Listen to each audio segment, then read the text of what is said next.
اعوذ باللہ من الشیطان الرجیم بسم اللہ الرحمن الرحیم انما یرید اللہ لیذہب عنکم الرجس اہل البیت ویطہرکم تطہیرا صدق اللہ العظیم اللہم صل وسلم علی سیدنا ومولانا محمد وعطرتہ بعدد کل معلوم لک صلاة و سلام علیکا یا سیدی یا رسول اللہ وعلا آلکا و اصحابکا یا سیدی یا حبیب اللہ۔ میرے مجلس جانشین حضور امیر ملت دامت برکات العالیہ کبار مشائخ اعظام اور مقتدر علماء اعلام بالخصوص وارث علوم حضرت حافظ الحدیث حجت الاسلام حضرت قبلہ پیر سید محمد عرفان شاہ صاحب مشہدی اور قابل قدر و احترام ذمہ داران اہل سنت و جماعت، آج کا یہ عظیم قومی سطح کا تاریخی پروگرام عظمت سیدہ طیبہ طاہرہ جان احمد مصطفیٰ سیدہ فاطمۃ الزہرا رضی اللہ تعالی عنہا کی شان و عظمت کے سلسلے میں انعقاد پذیر ہے۔ میری یہ ڈیوٹی لگی ہے کہ تجویز کردہ المجلس الاستشاری التحقیقی اہل سنت و جماعت یعنی پاکستان کے ذمہ دار محقق جید علماء کرام کا تحقیقاتی بورڈ جو اہل سنت و جماعت کے تمام تر مسائل پر ضرورتاً تحقیق کر کے حکم عوام اہل سنت کے سامنے پیش کرے گا، اس کی میٹنگ کی بنیاد پر ترتیب دیا گیا یہ حکم نامہ آپ کی خدمت میں پڑھ کے سناؤں۔ لیکن میں سمجھتا ہوں یہ صرف فتویٰ اناؤنس کرنے سے پہلے میں چند کلمات کا نذرانہ بھی اہل بیت کرام اور سیدہ فاطمۃ الزہرا رضی اللہ تعالی عنہا کی بارگاہ میں پیش کروں۔ قرآن شریف کے اندر ارشاد فرمایا گیا کہ جو رسول پاک صلی اللہ علیہ وسلم کے اہل بیت کرام ہیں ان کا حکم یہ ہے لیذہب عنکم الرجس اہل البیت ویطہرکم تطہیرا۔ ایک حکم تو یہ ہے کہ اہل بیت نبوت سے اللہ نے اذہاب رجس فرمایا ہے، اور دوسرا یہ وَيُطَهِرَكُمْ تَطْهِيرًا انہیں خوب پاک فرمایا ہے۔ اذہاب رجس کا جو معنی ہے یہ میں آپ کی خدمت میں اجمالاً عرض کرنا چاہتا ہوں۔ مفسرین کرام نے فرمایا، علامہ روح المعانی نے، علامہ سید محمود آلوسی بغدادی نے روح المعانی میں فرمایا، اور بیقی وقت قاضی ثناء اللہ پانی پتی رحمت اللہ علیہ نے تفسیر مظہری کے اندر فرمایا کہ رجس کیا ہے جسے اللہ نے اہل بیت نبوت سے دور کیا ہے۔ قاضی ثناء اللہ پانی پتی فرماتے ہیں ہیا قبائح الشرعیت والطبعیہ، شریعت کے اعتبار سے جتنی قباحتیں ہیں، طبیعت سلیمہ کے اعتبار سے جتنی قباحتیں ہیں، اللہ نے ان سب قباحتوں کو اہل بیت نبی سے دور کر دیا۔ جتنی شریعت کے اعتبار سے قباحتیں ہیں، عقائد کی قباحت، اعمال کی قباحتیں، ایسے ہی اذکار کی قباحتیں، جتنی شرعی اعتبار سے قباحتیں ہیں اور جتنی طبیعت سلیمہ کے اعتبار سے قباحتیں ہیں، اللہ نے سب کو اہل بیت نبی سے دور کر دیا۔ یہ قرآن شریف ہے۔ اور دوسرا فرمایا گیا وَيُطَهِرَكُمْ تَطْهِيرًا کہ اللہ جل شانہ کا یہ ارادہ ہے کہ وہ تمہیں خوب پاک کرے، خوب پاک کرے۔ بڑی کمال درجے کی تفسیر کی امام راضی نے تفسیر کبیر کے اندر کہ اس جملے کا مقصد کیا ہے؟ وَيُطَعِرَكُمْ تَطِيرًا، فرماتے ہیں احتمال عقل کو ظاہر کرنا ہے. جہاں اذہاب رجس کی بات ہو، گندگی دور کرنے کی بات ہو، عقل کو خیال آتا ہے کہ شاید یہاں گندگی ہو تو دور کی گئی ہے. امام راضی نے تفسیر کبیر کے اندر فرمایا میرے رب نے عقل کے احتمال کو رد کیا اور رد کرتے ہوئے فرمایا وَيُطَعِرَكُمْ تَطِيرًا، احتمال عقل کی یہاں گنجائش ہی نہیں ہے. جو گھرانہ محمد عربی کا ہے اللہ نے پاک کر دیا. اور دوسرا ترجمہ کیا تفسیر صابی کے اندر علامہ صابی رحمت اللہ علیہ نے، وہ فرماتے ہیں اُقِّدَ، اس جملے میں تاکید ہے طہارت اہل بیت کی.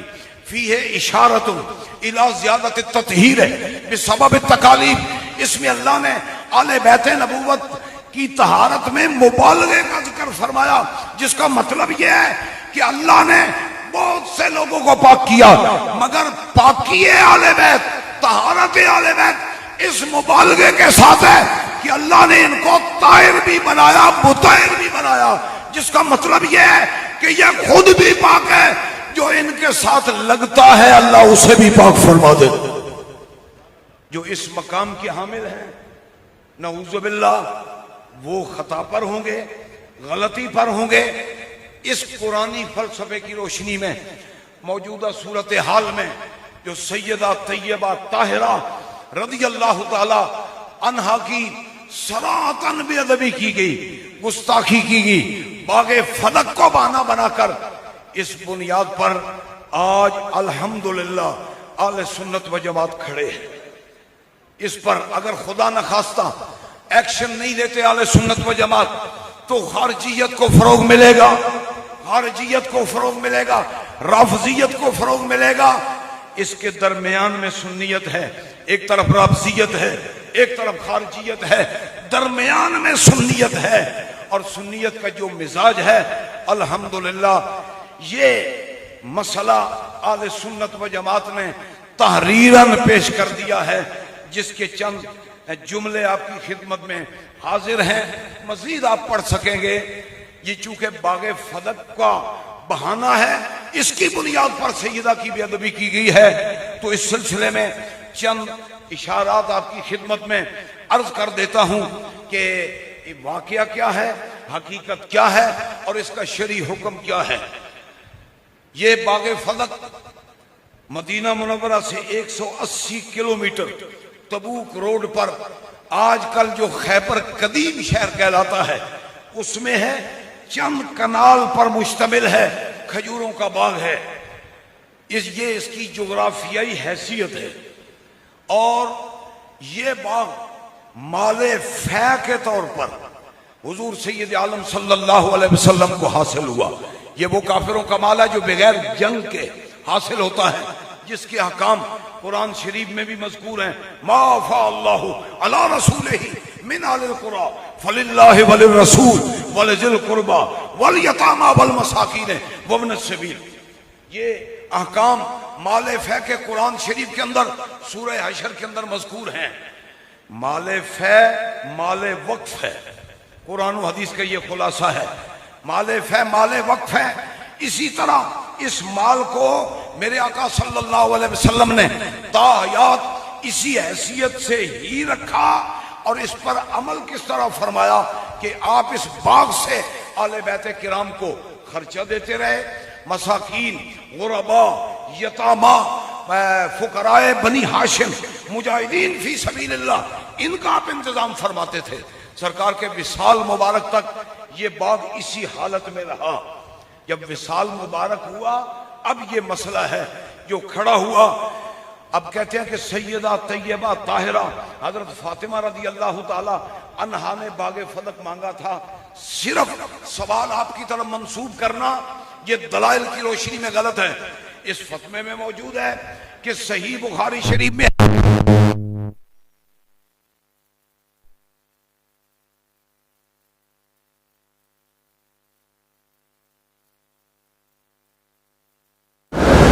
جن میں سب سے اول بیٹی ہے جس کا حصہ 1/2 نصف، پھر بیوہ ہیں جن کا حصہ 1/8، پھر بیٹا ظاہری طور پر دنیا میں نہ ہونے کی وجہ سے اسما کی طرف وراثت جائے گی، وہ اسما ہے حضرت عباس.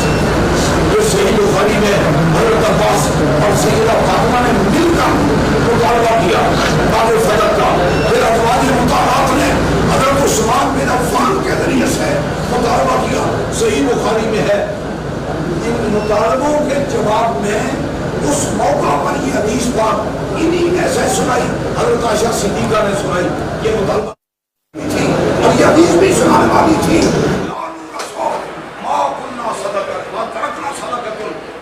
کہ سرکار تو عالم کا فرمانے علی شان ہے کہ ہم انبیاء مالی وراثت نہیں چھوڑتے، جو کچھ چھوڑے وہ امت کے لیے صدقہ ہے.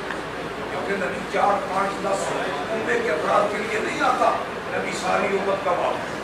جو نبی ہوتا ہے پوری امت کا باپ ہے، پوری امت اس کی وارث ہے، اور اس کا ورثہ دنیا کا مال نہیں ہے بلکہ اس کا ورثہ وہ علم الہی ہے جو اللہ نے نبی کے سینے میں رکھا اور نبی نے اپنی امت کے سینوں میں رکھا. تو گرامی قدر حضرات یہ واقعہ ہے. اب اس پر سب مطمئن ہوئے، حضرت عباس مطمئن ہوئے، سیدہ فاطمہ مطمئن ہوئی، ازواج مطہرات مطمئن ہوئی، صحابہ کی جماعت مطمئن ہوئی، آل بیت نبوت مطمئن ہوئے. یہاں تک کہ 10 سال مولا علی کی خلافت رہی، آپ نے باغ فدق کو نہیں لیا. مولا علی کے بعد 6 ماہ حکومت رہی سیدنا امام حسن کی، آپ نے نہیں لیا. دونوں بھائیوں نے مل کر حضرت معاویہ سے صلح کی، ساری شرطیں طے ہوئی، مگر باغ فدق کا کوئی مطالبہ نہ تھا. اس کا ترجمہ کیا ہے؟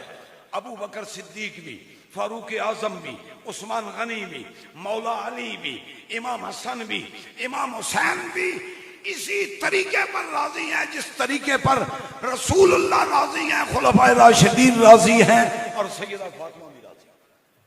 یہ باغ فدق ہے. اب نعوذ باللہ اس موقع پر یہ کہنا کہ سیدہ فاطمہ الزہرا طیبہ طاہرہ رضی اللہ تعالی عنہا نے جو فدق کا سوال کیا وہ خطا پر تھیں، نعوذ باللہ غلطی پر تھیں. حضرت ابو بکر صدیق نے مال حرام سے انہیں بچایا. یہ سری سیدہ کی بارگاہ میں گستاخی اور بے ادبی ہے. صرف سیدہ کی بے ادبی نہیں ہے بلکہ رسول اللہ کے دوسرے اہل بیت کی بھی بے ادبی ہے، ازواج مطہرات کی بے ادبی ہے.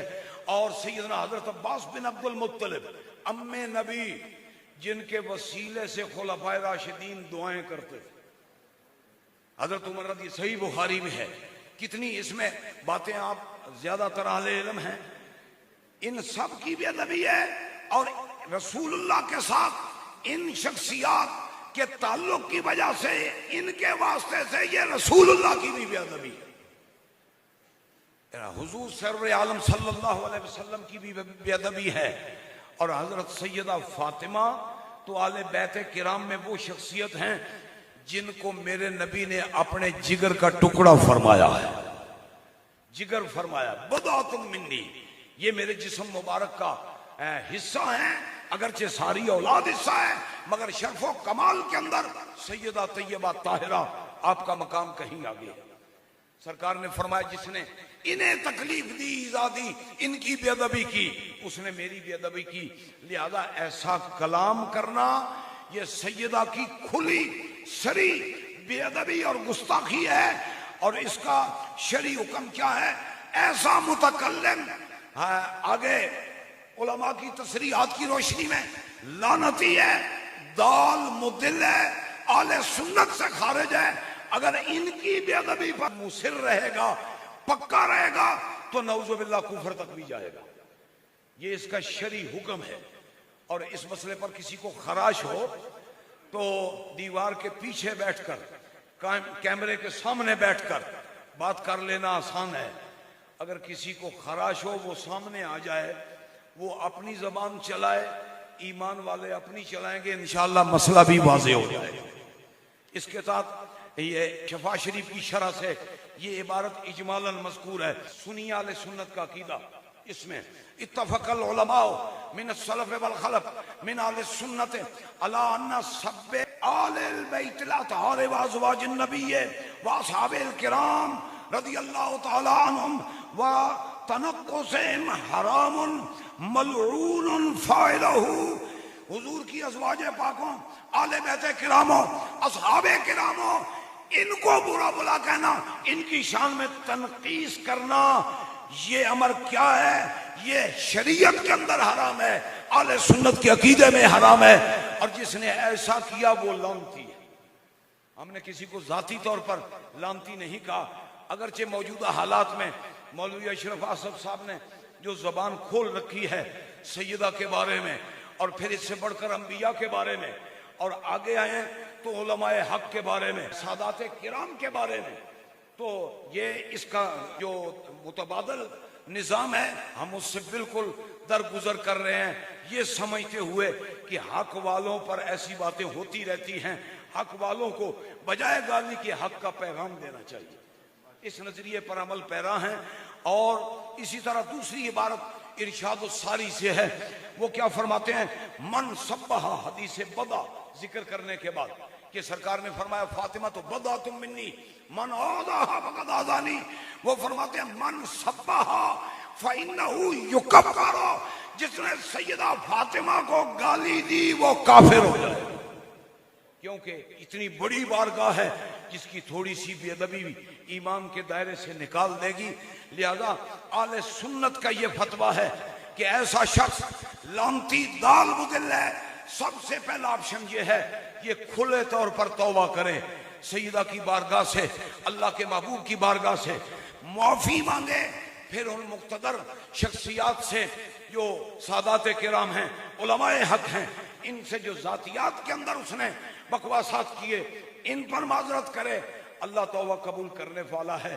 اگر اس پر اڑا رہے جیسا کہ اڑا ہوا ہے سمجھنے کے باوجود، تو اہل سنت و جماعت کی طرف سے یہ اجتماعی اعلان ہے ایسا شخص لعنتی ہے، دال مضل ہے، اور نعوذ باللہ اسی طرح ڈٹا رہے تو اسلام کے دائرے سے بھی نکل جائے گا. وما علیہ Truth TV.